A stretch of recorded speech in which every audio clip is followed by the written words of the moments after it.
आज हम सब ऐसे प्रश्नों को देखेंगे बच्चों जो कि बोर्ड एग्ज़ाम में अधिकतर आने के चांस है ना। और ये प्रश्न काफ़ी इम्पॉर्टेंट होगा बच्चों एग्ज़ाम की दृष्टि से। तो बच्चों हर एक प्रश्नों को बिल्कुल बारीकी तरीके से समझेंगे और प्रश्नों को हम लोग सॉल्व करेंगे। तो चलिए देखते हैं क्वेश्चन। देखिए क्वेश्चन है, कह रहा है कि दो घनों जिनमें से प्रत्येक का आयतन 64 घन सेंटीमीटर है के संलग्न फलकों को मिलाकर एक ठोस बनाया जाता है। तो पूछ रहा है इसमें कि इससे प्राप्त घनाभ का पृष्ठीय क्षेत्रफल ज्ञात कीजिए। ठीक है, तो देखिए हमको पहले क्या करना होगा। यहाँ पे दो घन दिया है,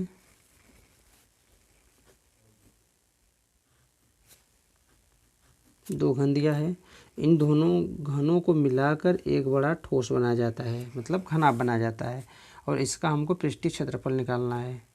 ठीक है, तो हम क्या करेंगे कि पहले जो घन है इनकी प्रत्येक कोण निकाल लेते हैं। तो लिखेंगे यहाँ पे दिया है घन का आयतन, घन का आयतन दिया है 64 सेंटीमीटर क्यूब। तो घन की भुजा क्या होगी, घन की भुजा क्या होगी, लिखेंगे घन का आयतन बराबर घन का आयतन बराबर भुजा का क्यूब। तो आयतन कितना दिया है 64 बराबर भुजा का क्यूब। इधर से क्यूब इधर आएगा बच्चों, तो क्या हो जाएगा, घनमूल हो जाएगा, और यहाँ पे हो जाएगा भुजा। ठीक है, आगे देखिए इसको हम क्या करेंगे, 64 को खंड करेंगे तो ये हो जाएगा, और हमारा ये हो गया बच्चों भुजा। यहाँ से हम एक जोड़ा, देखिए 3 का एक जोड़ा बन रहा है, इसमें से 4 बाहर निकाल लेंगे तो यही हमारा क्या होगा, घन की भुजा। अब देखिए प्रत्येक घन का जो कोण हो गया वो 4-4 सेंटीमीटर का है। ठीक है, अब हमको निकालना क्या है बच्चों, कि इस घनाभ, इस दोनों घन से बनने घनाभ का पृष्ठीय क्षेत्रफल है ना। तो देखिए अब यहाँ पे जो लंबाई होगी 4 ये और ये, तो टोटल मिलकर कितनी हो जाएगी, लंबाई हमारी हो गई यहाँ पे 8, और बाकी ऊंचाई चौड़ाई और जो यहाँ पे है ये सेम रहेगा। ठीक है, तो लिखेंगे घनाभ का पृष्ठीय क्षेत्रफल, लिखेंगे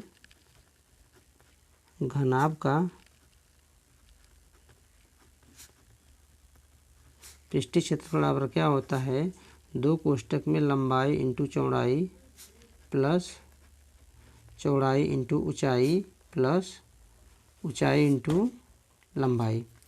मान रखिए लंबाई का मान हमारा कितना है 8, चौड़ाई का मान कितना है 4, और चौड़ाई का मान 4, ऊंचाई का मान 4 प्लस ऊंचाई का मान 4, और लंबाई के बच्चों यहाँ पे हो जाएगा 8।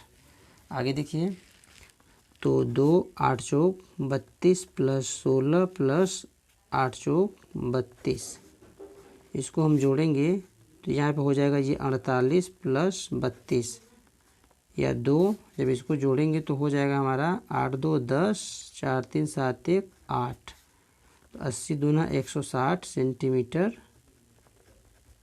स्क्वायर। ठीक है, 160 सेंटीमीटर स्क्वायर। और यही बच्चों हमारा क्या पूछा था इसमें, देखिए क्वेश्चन में यही पूछा था कि घनाभ का पृष्ठीय क्षेत्रफल ज्ञात कीजिए। चलिए देखिए अगला प्रश्न।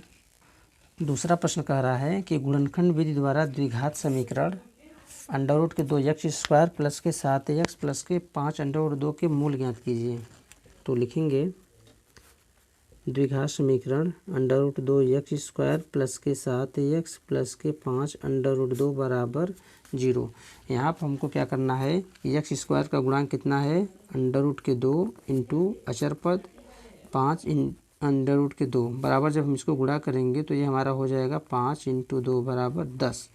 अब 10 को ऐसे दो खंडों में हम संख्याओं में तोड़ेंगे कि गुणा करने पर 10 आ जाए और जोड़ने पर हमारा कितना आ जाए 7। तो ये 5 दूनी 10 और 5 प्लस के 2 बराबर 7। तो हम क्या करेंगे, 7 के स्थान पे देखिए अंडर रूट के 2 एक्स स्क्वायर प्लस 7 के स्थान पर रखेंगे 5 प्लस के 2 एक्स प्लस 5 अंडर रूट 2 बराबर 0। यहाँ से under root 2 x square plus 5 x plus 2 x plus 5 under root के 2 बराबर 0। देखिए दोनों में कॉमन क्या है, तो यहाँ से हम बच्चों कॉमन ले लेंगे x, तो यहाँ पे हमारा बचेगा क्या, अंडर रूट के 2x प्लस के 5, और प्लस के यहाँ पे अंडर रूट के 2 कॉमन लेंगे तो यहाँ पे हमारा बचेगा अंडर रूट के 2x प्लस के 5, है ना, और बराबर 0। देखिए दोनों कोष्टक में समान है तो लिखेंगे अंडर रूट के 2x प्लस के 5, और दूसरे कोष्टक में लिखेंगे x प्लस के अंडर रूट के 2 बराबर 0। आगे देखिए, यदि अंडर रूट के 2x प्लस के 5 बराबर 0 तो अंडर रूट के 2x बराबर माइनस के 5 या x बराबर -5 अंडर रूट के 2। या बच्चों देखिए, यदि x प्लस के अंडर रूट 2 बराबर 0 तो x बराबर माइनस के अंडर रूट के 2। तो हमारे जो दो मूल निकलेंगे वो मूल होंगे माइनस के 5 अंडर रूट के 2 कामा माइनस के अंडर रूट के 2, और यही हमारा क्या हो जाएगा बच्चों, आंसर हो जाएगा। देखिए अगला प्रश्न, देखिए क्वेश्चन कर रहा है कि यदि 15 काट a बराबर 8 हो तो साइन a और सेक a का मान निकालना है। तो यहाँ पे हम पहले सवाल को देखेंगे कि 15 काट a बराबर 8, तो बच्चों होगा क्या, यहाँ से काट a निकालेंगे तो 8 बटा के 15 हो जाएगा, है ना। अब यहाँ पे हम एक समकोण त्रिभुज बनाएंगे, इसको लिखेंगे मान C, ये हमारा B हुआ, ये A हुआ, ये है 90 अंश। तो काट थीटा बराबर क्या होता है ना, तो देखिए tan थीटा बराबर होता है लंब बटा के आधार, तो काट थीटा बराबर क्या होता है, आधार बटा के लंब, ठीक है। अब देखिए आधार के स्थान पे क्या लिखा हुआ है बच्चों, 8, तो ये हमारा 8 हो जाएगा। लंब के स्थान पे कितना दिया बच्चों, 15। अब यहाँ से हम कर्ण का मान निकाल लेंगे, तो लिखेंगे क्या, पाइथागोरस प्रमेय से कि AC स्क्वायर बराबर BC square plus AB square. तो BC का मान कितना दिया है, 15 का स्क्वायर प्लस AB का मान 8 का स्क्वायर, तो 15 15 में 225 और 8 अठाई 64।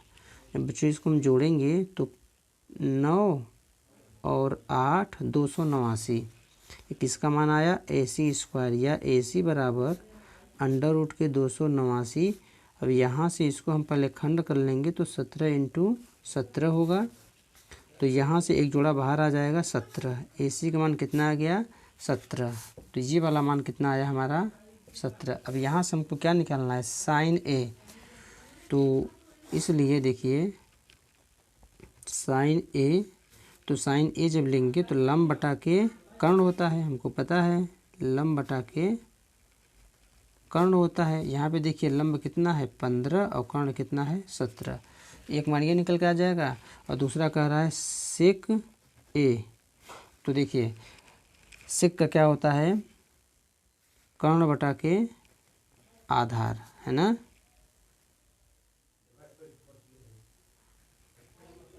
कर्ण बटा के आधार, तो कर्ण कितना दिया है बच्चों, यहाँ पे हमारा 17 दिया है और आधार कितना दिया है 8, ठीक है। तो चलिए देखते हैं अगला प्रश्न बच्चों। तो देखिए बच्चों अगला क्वेश्चन है, क्वेश्चन कर रहा है कि प्रथम 10 अभाज्य पूर्णांकों की माध्यिका होगी, है ना। तो हम पहले लिखेंगे प्रथम 10 अभाज्य संख्या,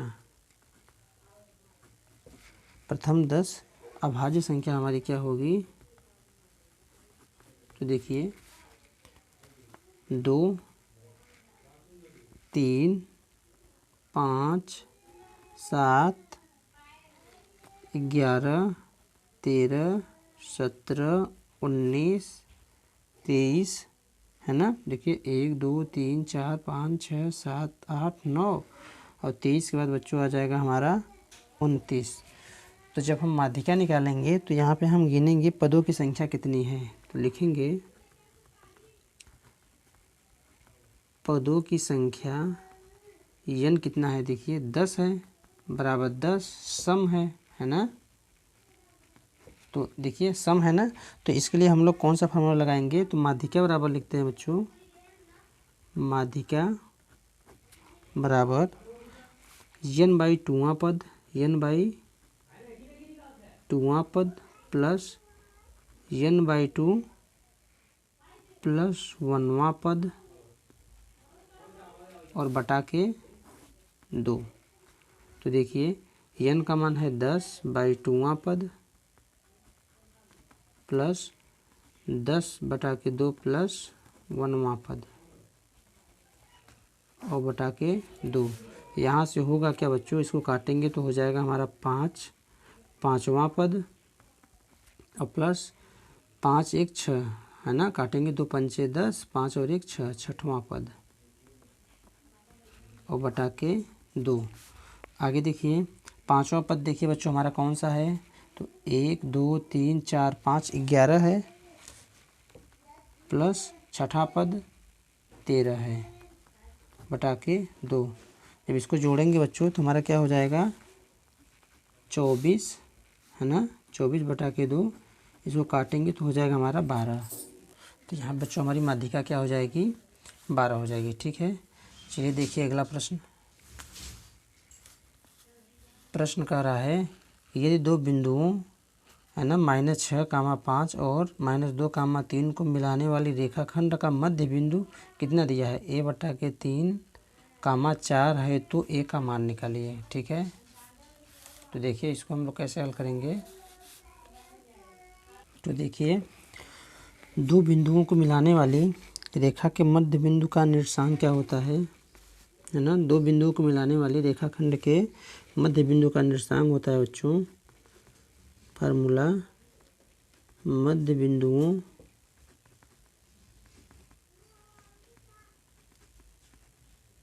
का जो निर्देशांक होता है वो होता है क्या कि कोष्टक में x1 प्लस x2 बटा के 2 और y1 प्लस y2 बटा के 2। ठीक है, अब देखिए जो दो बिंदु हैं, बिंदु हमारे कौन कौन से हैं, -6, 5 और -2, 3। इसको मानेंगे x1 y1, इसको मानेंगे x2 y2। तो मान रखिए। और यहाँ बच्चों जो मध्य बिंदु का निर्देशांक होता है वो क्या होता है ना, कितना दिया है a बटा के 3, 4। तो देखिए x1 का मान है हमारा -6 प्लस x2 का मान है -2 बटा के 2, y1 का मान है हमारा 5 प्लस y2 का मान 3 बटा के 3। ठीक है, इसको देखिए हल करेंगे तो होगा हमारा -8 बटा के 2, 8 बटा के 3। तो जो निर्देशांक होता है बच्चों वो होता है x, y का, है ना। अब यहाँ पे मान कितना दिया है देखिए, तो इसका मान दिया है a बटा के 3, 4 बराबर -8 बटा के 2, 8 बटा के 3। इसके मान को हम बराबर करेंगे तो a बटा के 3 बराबर -8 बटा के 2, इसको काटेंगे तो 4 हो जाएगा। तो a बटा के 3 बराबर -4 या a बराबर -4 इंटू 3। तो a बराबर कितना जाएगा मान -12। अब बच्चों यही हमारा क्या हो जाएगा आंसर हो जाएगा। ठीक है, देखिए अगला प्रश्न।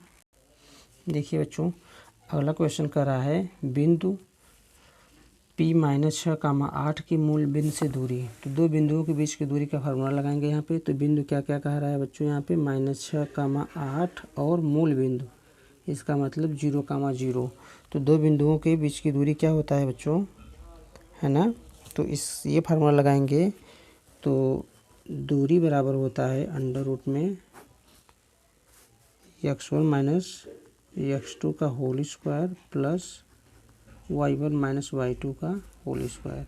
यहाँ से इसको x1 y1 x2 y2 मान लेंगे और लिखेंगे यहाँ पे x1 के स्थान पे -0 का होल स्क्वायर प्लस y1 का स्थान हमारा कितना 8 माइनस y2 के स्थान पे 0 का होल स्क्वायर। तो लिखेंगे -6 का होल स्क्वायर प्लस के 8 का होल स्क्वायर बराबर छः छः के 36 और 8 अठाई 64। यहाँ हमारा हो जाएगा बच्चों 100 जोड़ने पर, और यहाँ से जब वर्गमूल निकालेंगे बच्चों तो कितना आएगा हमारा, देखिए तो 10 है ना। तो जो दूरी आएगी 10 इकाई। ठीक है, ये हमारा हो जाएगा बच्चों आंसर। देखिए अगला प्रश्न, क्वेश्चन अगला देखिए, ऐसी दो संख्याएं ज्ञात कीजिए जिनका योग 27 हो और गुणनफल 182 हो। तो मानना है हमको दो संख्याएं मानेंगे, माना जो हमारी संख्याएं हैं, माना एक संख्या जो हो हमारी x, तो दूसरी संख्या क्या हो जाएगी बच्चों, दूसरी संख्या क्या हो जाएगी, योग कितना दिया 27, तो हो जाएगी 27 माइनस के x। भाई पहली संख्या x है और दूसरी संख्या 27 में से x को घटा देंगे वो माना जाएगा। अब आगे कहा क्या है, उनका गुणनफल, तो यहाँ लिखेंगे प्रश्नानुसार कह रहा है उनका गुणनफल, तो x और 27 माइनस के x बराबर कितना दिया है 182। तो देखिए गुणा होगा, यहाँ पे हो जाएगा 27x माइनस के x स्क्वायर बराबर 182, या इन सबको उधर लेकर चलेंगे बच्चों तो हो जाएगा हमारा x स्क्वायर माइनस के 27x और प्लस के 182 बराबर 0, है ना। अब देखिए x यहाँ पे अचर पद, इसका हम दो खंड में तोड़ेंगे, तो देखिए 13 × 14 बराबर कितना होता है 182, और दोनों को जोड़ेंगे बच्चों कितना हो जाएगा हमारा 27। तो यहाँ पे लिखेंगे x स्क्वायर माइनस 13 प्लस के 14x प्लस 182 बराबर 0। तो यहाँ से x square minus 13x minus 14x और प्लस के 182 बराबर 0। यहाँ से x कॉमन लेंगे बच्चों तो क्या हो जाएगा हमारा x माइनस 13, और यहाँ से बच्चों 14 कॉमन लेंगे तो होगा हमारा x माइनस के 13 बराबर 0। देखिए एक कोष्टक में x माइनस 13 आएगा और अगले कोष्टक में x माइनस के 14 बराबर 0। लिखेंगे बच्चों यहाँ से यदि x माइनस 13 बराबर 0 तो x बराबर 13 आ जाएगा, और यहाँ से यदि x माइनस 14 बराबर 0 तो x बराबर 14 आ जाएगा, है ना। अब देखिए बच्चों हम पहली संख्या यहाँ पे क्या हो जाएगी, x का मान जब रखेंगे देखिए तो यहाँ पे x संख्या अगर 13 लेंगे तो पहली संख्या हमारी कितनी आ जाएगी 13, और जो दूसरी संख्या आएगी वो आएगी 27 माइनस 13, तो घटाएंगे 14। दो संख्या हमारी कौन कौन सी हैं बच्चों, 13 कामा 14। ठीक है, चलिए देखते हैं अगला प्रश्न। तो देखिए बच्चों क्वेश्चन ये कर रहा है कि 5 सेंटीमीटर त्रिज्या वाले एक वृत्त के बिंदु P पर स्पर्श रेखा PQ केंद्र O से जाने वाली एक रेखा से बिंदु Q पर इस प्रकार मिलती है कि OQ बराबर 12 सेंटीमीटर और PQ की लंबाई हमसे पूछ रहा है। ठीक है बच्चों, तो देखिए 5 सेंटीमीटर त्रिज्या वाले एक वृत्त, कोई वृत्त है यहाँ पे लगा लेंगे ऐसे चित्र,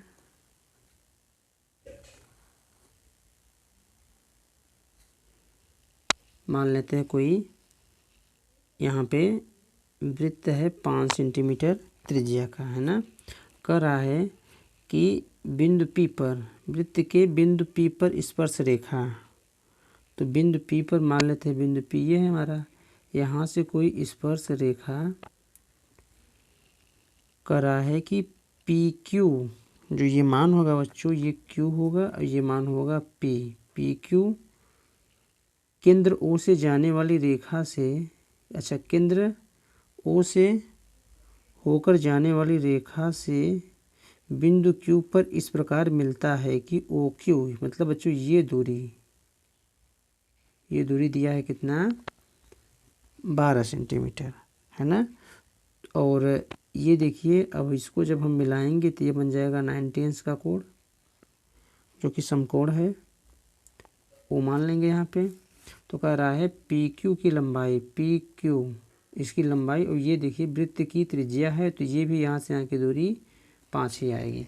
तो यहाँ से बच्चों पाइथागोरस प्रमेय से निकालेंगे कि लिखेंगे, है ना, कि समकोण त्रिभुज OPQ में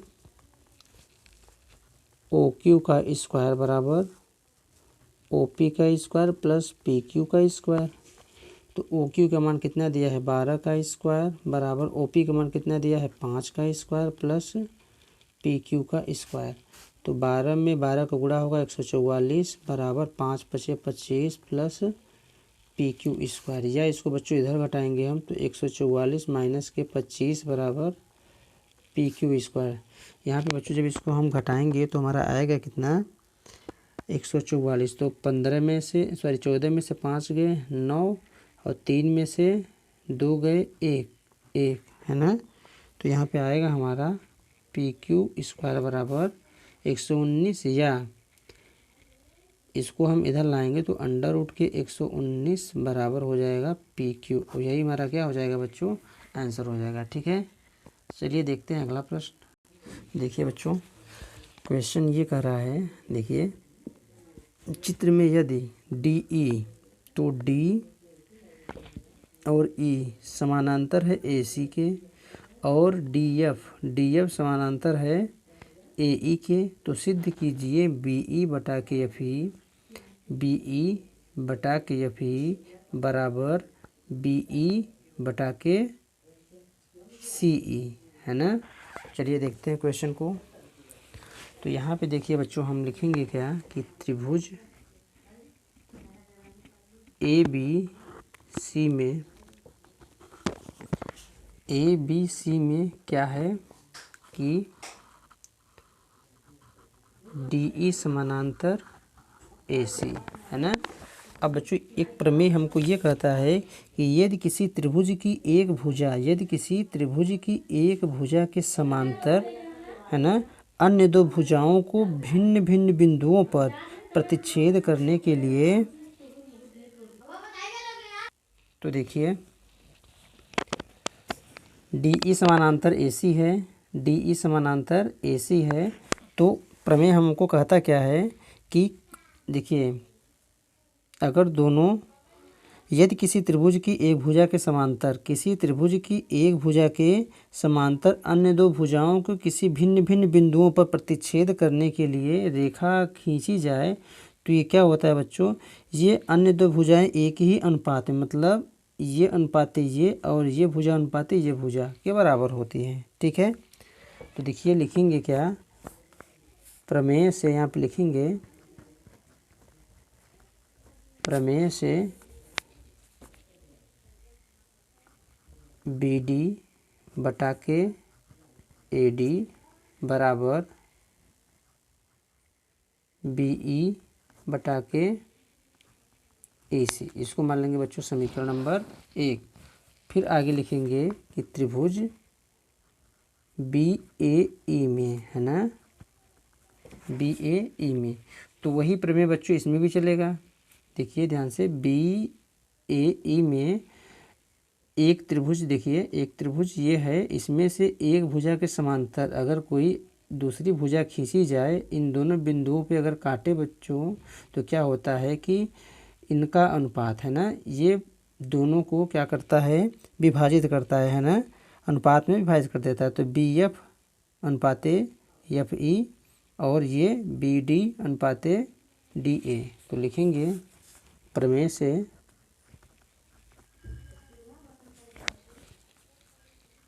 BD अनुपाते DA या AD बराबर BF अनुपाते FE, ये होगा बच्चों समीकरण नंबर 2।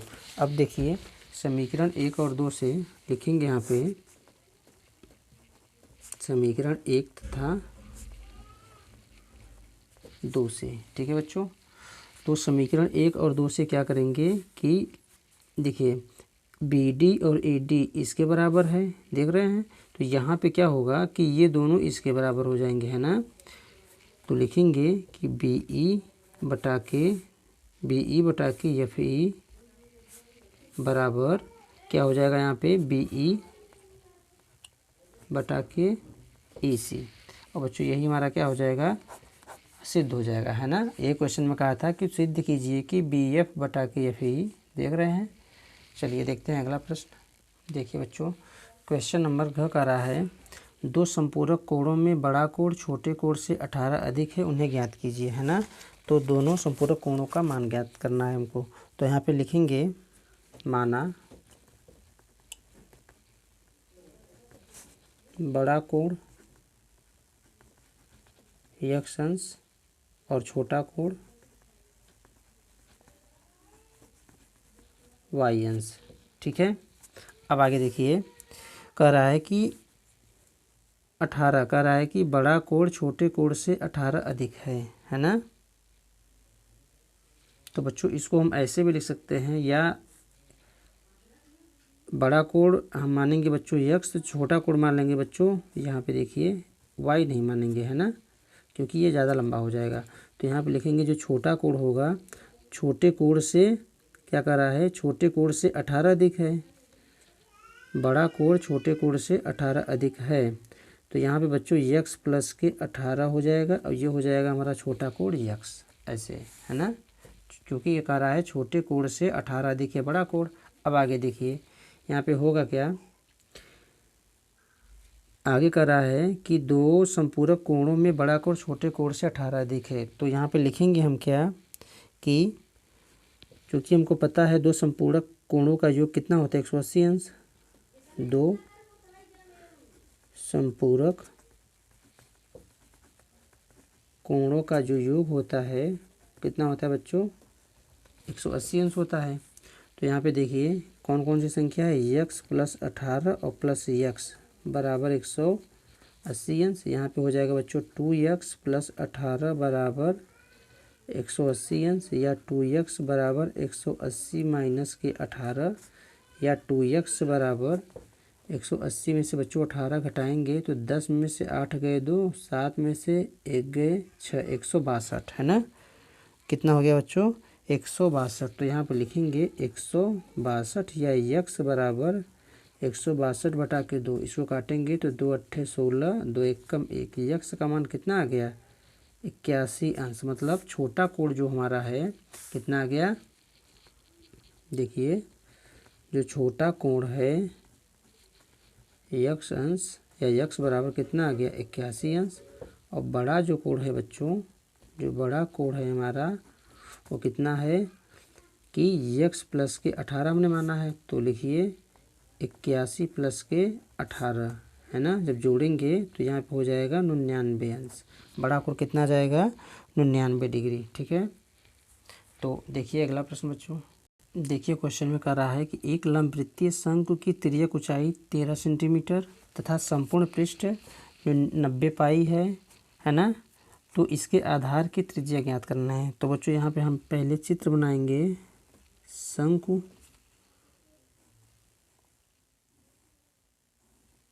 ठीक है।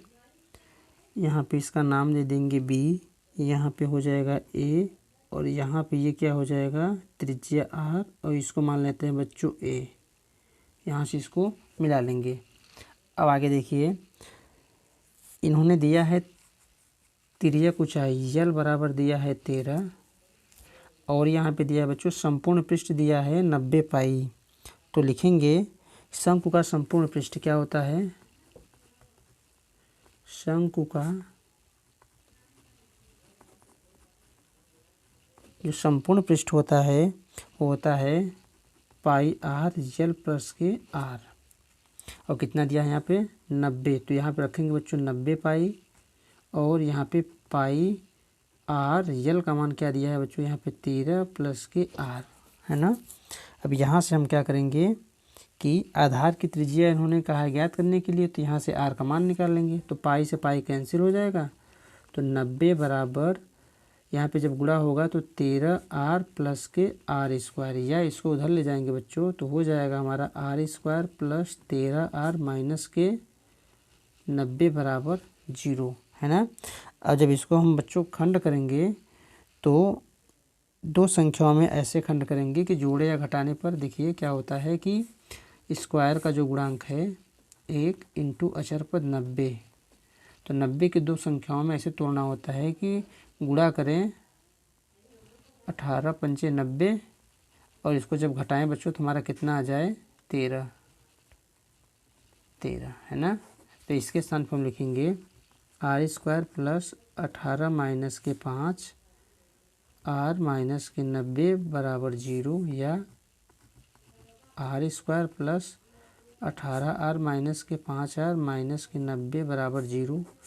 इसमें कॉमन लेंगे बच्चों तो आ जाएगा आर प्लस 18 और माइनस आर कॉमन लेंगे तो आ जाएगा बच्चों आर प्लस के 18 बराबर 0। दोनों कोष्टक में हो गया हमारा आर प्लस के 18 है ना। देखिए तो एक कोष्टक में हो जाएगा ये, और यहाँ पे बच्चों देखिए 5 हमने कॉमन लिया है ना 5, तो यहाँ पे हो जाएगा आर माइनस के 5 बराबर 0। तो यहाँ से लिखेंगे बच्चों यदि आर प्लस के 18 बराबर 0 तो आर बराबर माइनस के 18, ये ऋणात्मक आ गया बच्चों। और आगे देखेंगे यदि आर माइनस 5 बराबर 0 तो आर बराबर 5, तो ये धनात्मक है। हम आर का मान क्या मानेंगे बच्चों 5, और यही हमारा हो जाएगा आंसर। ठीक है, चलिए देखते हैं अगला प्रश्न बच्चों। ये सब सारे क्वेश्चन जितने हम लोग हल कर रहे हैं बच्चों ये काफ़ी इंपॉर्टेंट है और बोर्ड एग्जाम में कई बार पूछे गए हैं, है ना। तो देखिए, तो बच्चों देखिए ये क्वेश्चन कर रहा है निम्नलिखित समीकरण निकाय को विलोपन विधि से हल करना है हमको, है ना। तो पहले इसको हमको क्या बनाना है, समीकरण बना लेते हैं रैखिक। इसके बाद में हमको क्या करना है बच्चों, इसको हल करना है ना। तो देखिए यहाँ पे हम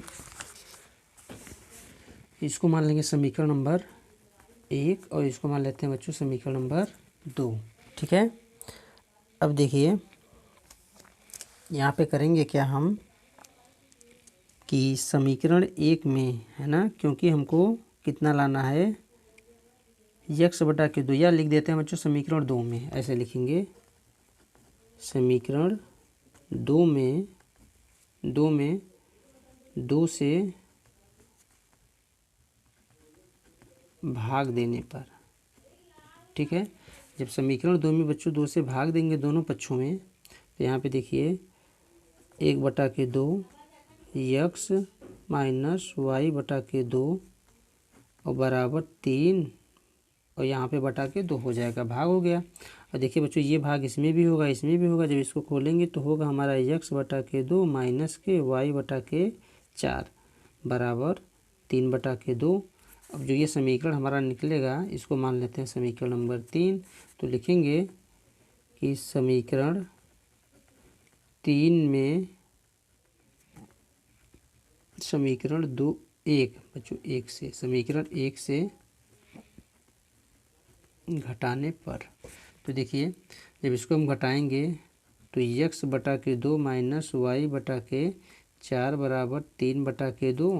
अब बच्चों ये हमारा क्या है समीकरण, तो देखिए यक्स बटा के 2 और प्लस 2 वाई बटा के 3। और बच्चों यहाँ पे प्लस 1 है तो इसको हम उधर ले जाएंगे तो हो जाएगा हमारा माइनस के 1 बराबर के साइड। अब देखिए जब इसको हमको घटाना है तो चिन्ह परिवर्तित हो जाएगा, यहाँ प्लस है माइनस माइनस है तो प्लस, ये दोनों कैंसिल हो जाएंगे बच्चों। अभी इसको मान हम लिखेंगे यहाँ पे कि माइनस वाई बटा के 4 और माइनस के 2 वाई बटा के 3 बराबर, यहाँ पे देखिए 3 बटा के 2 और प्लस के 1, है ना। अब आगे देखिए तो होगा क्या, यहाँ पे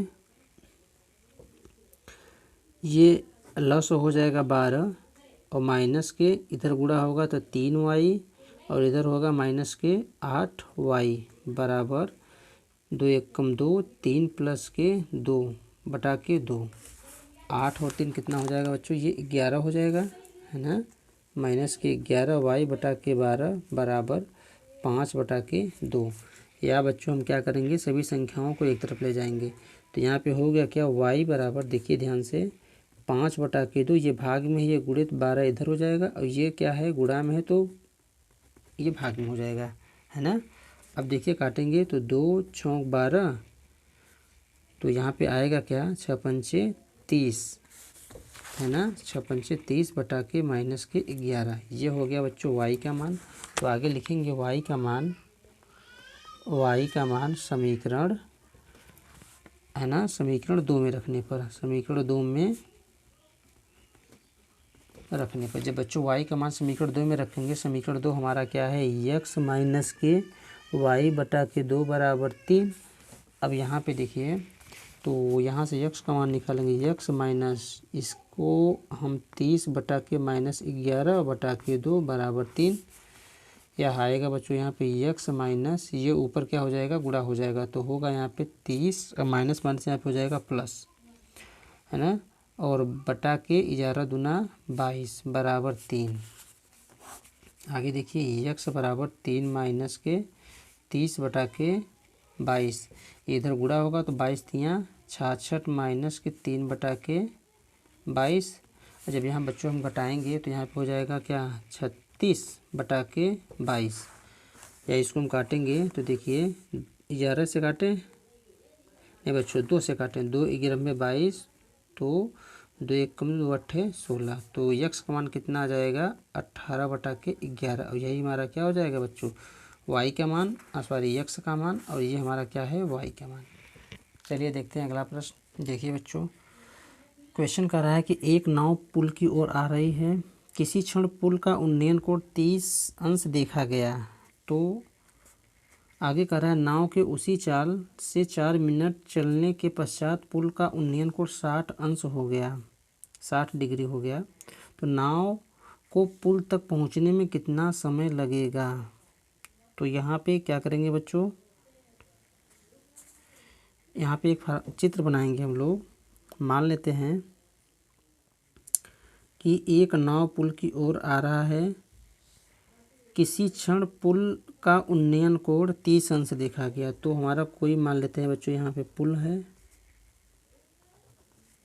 AD पुल है, मान लेते हैं AB कोई पुल है, और नाव मान लेते हैं बच्चों हमारा यहाँ पे है कोई नाव। तो यहाँ से कितने डिग्री का कोण बन रहा है बच्चों,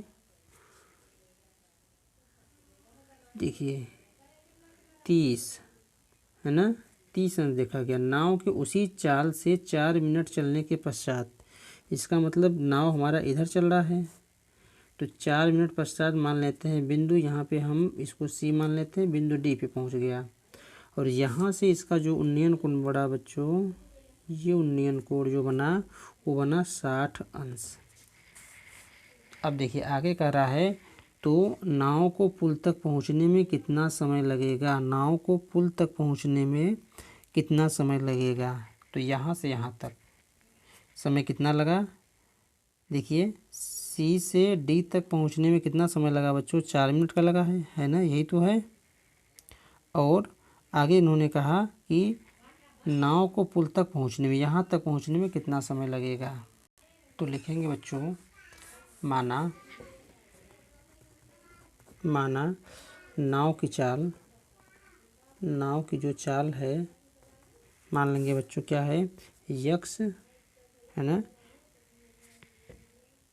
मीटर प्रति सेकेंड, है ना, चाल x मीटर प्रति सेकेंड हो गया। आगे क्या कर रहा है इसमें कि दूरी जो होगा, देखिए यहाँ से यहाँ की दूरी क्या होगी, तो चाल बराबर दूरी बटा के समय। तो चाल हमारा कितना है x, दूरी हमको बच्चों निकालना है, और समय कितना लगा है 4, है ना। तो कितना हो जाएगा यहाँ पे, दूरी बराबर 4x, यहाँ से यहाँ की दूरी कितना हो गया बच्चों, 4x, ठीक है। अब आगे देखिए हमारा नाव को C से, देखिए जब माना नाव को D से B तक पहुंचने में T समय लगता है, यहाँ लिख देंगे, माना नाव को D से B तक पहुंचने में T समय लगता है, ठीक है। तो अब हम लोग क्या करेंगे कि लेंगे बच्चों यहाँ पे त्रिभुज है ना, ये 90 अंश का कोण बना रहा है, तो यहाँ पर लेंगे कि त्रिभुज ABD में, है ना, ABD में क्या हो जाएगा, tan 60 अंश बराबर लंब कितना है बच्चों हमारा AD है, इसको हम जो ऊंचाई है इसको हम h मान लेते हैं, तो यहाँ पे हो जाएगा h बटा के आधार क्या है बच्चों, इसको हमने क्या माना है t, है ना, लगा समय t।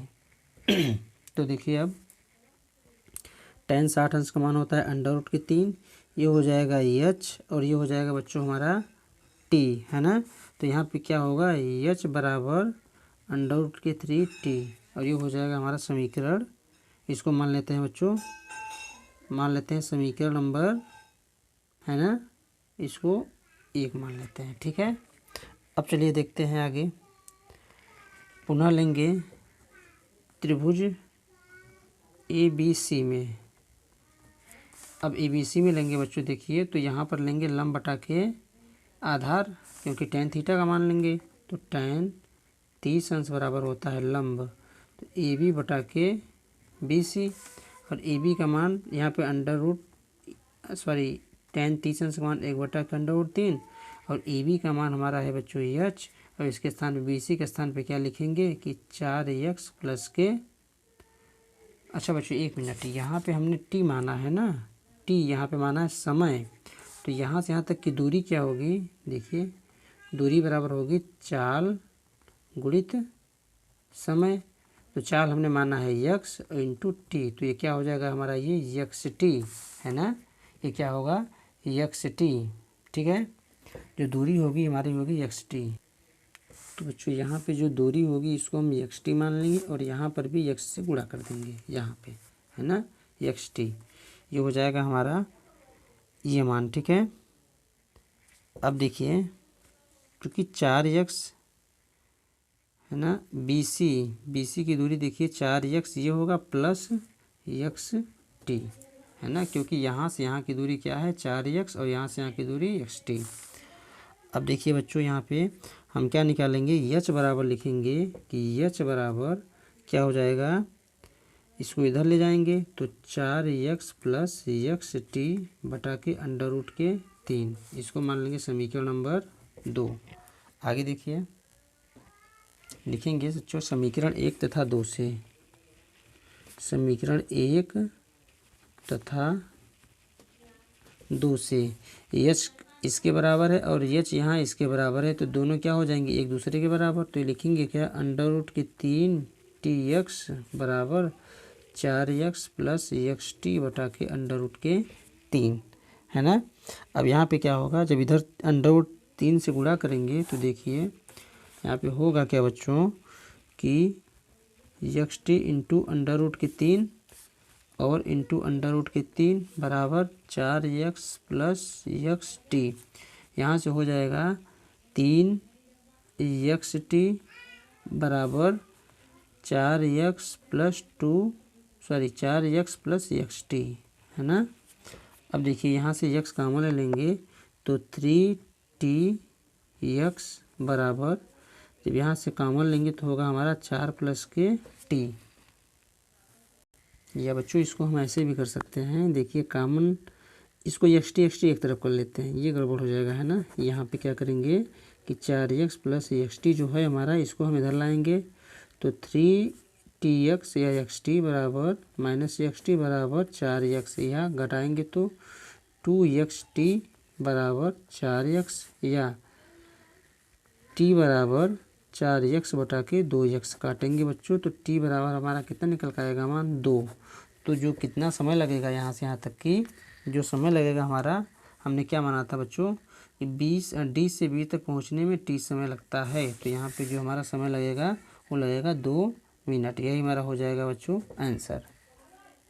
देखिए बच्चों ये क्वेश्चन में क्या कर रहा है कि मयंक ने अपने बगीचे के लिए एक पक्षी स्नानागार बनाया जाता मतलब बनाता है, वो बनाया जिसका आकार एक खोखले बेलन जैसा है।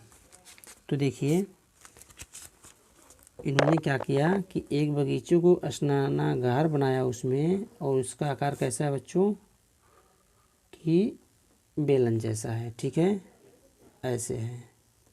आगे ये कह रहा है कि जिसके एक सिरे पर अर्धगोलाकार बर्तन बना हुआ है। यहाँ पे एक सिरे पे अर्धगोलाकार यहाँ पे बर्तन बना हुआ है, ठीक है। ये अब कह रहा है बेलन की ऊंचाई, जो यहाँ से यहाँ की ऊंचाई है बच्चों, कितना दिया है, 1.45 यहाँ से यहाँ की ऊंचाई, और उसकी त्रिज्या, तो जो ये त्रिज्या है यहाँ से यहाँ की दिया है 30 सेंटीमीटर। तो कहा क्या है कि इस पक्षी स्नानागार का संपूर्ण पृष्ठीय क्षेत्रफल ज्ञात कीजिए। तो बच्चों इसको निकालने के लिए हम अर्धगोले का है ना, अर्धगोले का वक्र पृष्ठीय क्षेत्रफल और बेलन का वक्र पृष्ठीय क्षेत्रफल जोड़ देंगे तो हमारा क्या निकल कर आएगा कि पक्षी स्नानागार का संपूर्ण पृष्ठीय क्षेत्रफल। तो देखिए यहाँ पे लिखेंगे कि पक्षी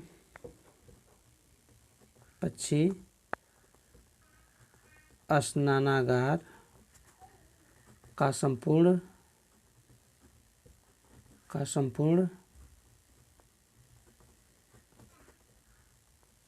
पृष्ठीय क्षेत्रफल बराबर क्या होगा कि बेलन का वक्र पृष्ठीय क्षेत्रफल, बेलन का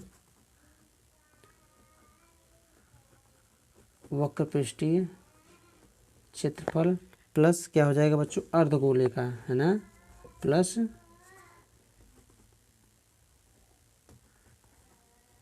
अर्धगोले का वक्र पृष्ठीय क्षेत्रफल, वक्र पृष्ठीय क्षेत्रफल, ठीक है। अब देखिए तो यहाँ पे हमको पता है बेलन का वक्र पृष्ठीय क्षेत्रफल क्या होता है बच्चों, 2πr/h, और प्लस अर्धगोले का क्या होता है बच्चों कि 2 है ना πr, और यहाँ हो जाएगा हमारा h+r। अब यहाँ पे देखिए हम क्या करेंगे, सॉरी अर्धगोले का वक्री पृष्ठीय क्षेत्रफल ना गड़बड़ हो गया बच्चों, यहाँ पे ये होता है क्या कि 2πr², है ना, 2πr², ठीक है। अब देखिए यहाँ से 2πr कॉमन लेंगे, तो 2πr जब कॉमन लेंगे बच्चों हमारा क्या आ जाएगा, h+r, है ना। अब आगे देखिए तो मान रखिए 2 गुणित 22/7 इंटू जो हमारी त्रिज्या दिया है, कितना दिया था बच्चों, 30 दिया था, और ऊंचाई कितना दिया है, 1.45। तो यहाँ पे मीटर में दिया था, तो इसको जब सेंटीमीटर बनाएंगे 145 प्लस आर का मान कितना है बच्चों, 30। तो देखिए यहाँ पे होगा क्या कि 22×2 = 44 इंटू 30/7 गुणित, इसको जब हम जोड़ेंगे तो 5 7 175, है ना। तो देखिए अब इसको जब बच्चों हम हल करेंगे तो यहाँ पे गुणा करेंगे इसका इसके साथ, है ना। तो 0 3 चौक 12, 3 चौक 12 1 13/7 गुणित 17 5, है ना, 175। तो देखिए जब इसको हम काटेंगे बच्चों तो हमारा आएगा क्या कि 1320 इंटू 7 दूनी 14 और 3 7 5 35, है ना। जब इसको बच्चों हम गुणा करेंगे तो देखिए 1320 में 25 का जब हम गुणा करेंगे तो 0 5 दूनी 10 का ही 0, और 5 3 15 1 16, 5 1 5 1 6, ये 0 4 6 1 2। अब देखिए 0 0 6 4 10 का 0, 8 8 सॉरी 6 6 12 1 13 और 3 हो जाएगा हमारा 33 इतना सेंटीमीटर, है ना। सेंटीमीटर किस में आएगा बच्चों, ये हो गया हमारा सेंटीमीटर स्क्वायर में, क्योंकि क्षेत्रफल हम यहाँ पे निकाल रहे थे, है ना। अब देखिए जब इसको हम क्या करेंगे, अगर मीटर में बनाना है हमको तो क्या करेंगे, देखिए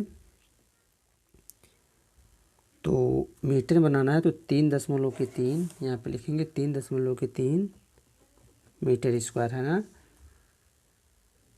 यही हो जाएगा हमारा बच्चों क्या आंसर। चलिए देखते हैं अगला प्रश्न। ये 3। तो ये सभी क्वेश्चन बच्चों इम्पॉर्टेंट हैं, है ना। देखिए बच्चों, ये क्वेश्चन कर रहा है इसमें tan theta plus sine theta बराबर p तथा tan थीटा माइनस के साइन थीटा बराबर q। तो सिद्ध कीजिए p square minus Q square बराबर 4pq, है ना। तो देखिए बच्चों, इसमें कह रहा है कि p का मान जो दिया tan थीटा प्लस के साइन थीटा, तो यहाँ पे लिखेंगे क्या कि LHS, है ना, बराबर p square minus Q square हमको यहाँ लेकर सिद्ध करना है। तो ये बराबर क्या होता है, सर्वसमीकरण हमने पढ़ा है ए स्क्वायर माइनस बी स्क्वायर बराबर क्या होता है, एक कोष्टक में a प्लस बी, दूसरे कोष्टक में a माइनस बी। तो यहाँ पे हो जाएगा p प्लस के क्यू और एक कोष्टक में दूसरे में होगा p माइनस के क्यू। तो देखिए मान रखेंगे जब p का मान, तो यहाँ पे लिखेंगे क्या p, तो tan theta plus sine theta और प्लस q का मान tan theta minus sine theta, एक कोष्टक में हो जाएगा, दूसरे कोष्टक में देखिए p का मान tan थीटा प्लस के साइन थीटा और माइनस q का मान होगा बच्चों क्या कि tan थीटा और माइनस माइनस क्या हो जाएगा प्लस साइन थीटा। तो देखिए साइन थीटा से साइन थीटा कैंसिल, यहाँ बचेगा हमारा 2 tan थीटा और गुणित यहाँ से tan थीटा कैंसिल हो जाएगा बच्चों, हमारे यहाँ बचेगा क्या 2 साइन थीटा। ठीक है, अब देखिए इसको हम क्या लिख सकते हैं, तो गुणा होगा 2 दूनी 4 tan थीटा साइन थीटा, है ना। अब इसको हम यहीं पे रहने देंगे बच्चों। अब यहाँ से हम लेते हैं RHS, तो RHS भी लेकर दोनों एक साथ सिद्ध कर देंगे, है ना। तो यहाँ पे है 4 अंडर रूट के PQ बराबर क्या हो जाएगा 4 अंडर रूट p का मान कितना है बच्चों tan theta plus sine theta और q का मान क्या है tan theta minus sine theta, है ना। ये किसका मान होता है बच्चों, तो ये होता है a स्क्वायर माइनस के b स्क्वायर का, है ना। तो लिखेंगे यहाँ पे tan square theta minus sign square theta. अब इसको हम क्या करेंगे बच्चों कि tan को बदल लेंगे साइन और कास में, तो यहाँ पे हो जाएगा साइन स्क्वायर थीटा बटा के कास स्क्वायर थीटा माइनस के साइन स्क्वायर थीटा। ठीक है, अब देखिए तो होगा क्या यहाँ पे हम लोग लिखेंगे क्या कि 4 अंडर रूट में साइन स्क्वायर थीटा कॉमन लेंगे 1 बटा के कास स्क्वायर थीटा माइनस के 1, है ना। तो यहाँ से साइन थीटा बाहर निकालेंगे तो 4 साइन थीटा और रूट में बचेगा 1 बटा के कास स्क्वायर थीटा माइनस के 1, है ना। अब देखिए यहाँ पे होगा क्या बच्चों कि बराबर, है ना, लिखेंगे 4 साइन थीटा बटा के 1 माइनस गुणा होगा कास स्क्वायर थीटा बटा के कास स्क्वायर थीटा। तो यहाँ से हो जाएगा हमारा क्या कि 4 sine square theta 1 minus cos square theta बराबर होता है साइन स्क्वायर थीटा बटा के कास स्क्वायर थीटा। तो यहाँ से देखिए 4 साइन स्क्वायर थीटा और कास स्क्वायर थीटा बच्चों मिलकर बन जाएगा tan स्क्वायर थीटा। और यहाँ से हम क्या करेंगे कि एक tan बाहर आ जाएगा, वर्गमूल निकालेंगे तो एक tan यहाँ पे बाहर आ जाएगा। जब गुणा करेंगे बच्चों होगा हमारा 4 tan theta into sine square theta, है ना। कहीं बच्चों मिस्टेक हो रहा है, स्क्वायर यहाँ से साइन स्क्वायर नहीं बल्कि साइन थीटा, है ना, साइन थीटा, ये साइन थीटा होगा। अब देखिए ये LHS मान हमारा कितना आया है 4 tan theta into sine theta और यहाँ पर इसका मान आया 4 tan इंटू साइन थीटा। तो यहाँ पर लिखेंगे LHS बराबर RHS। ठीक है बच्चों।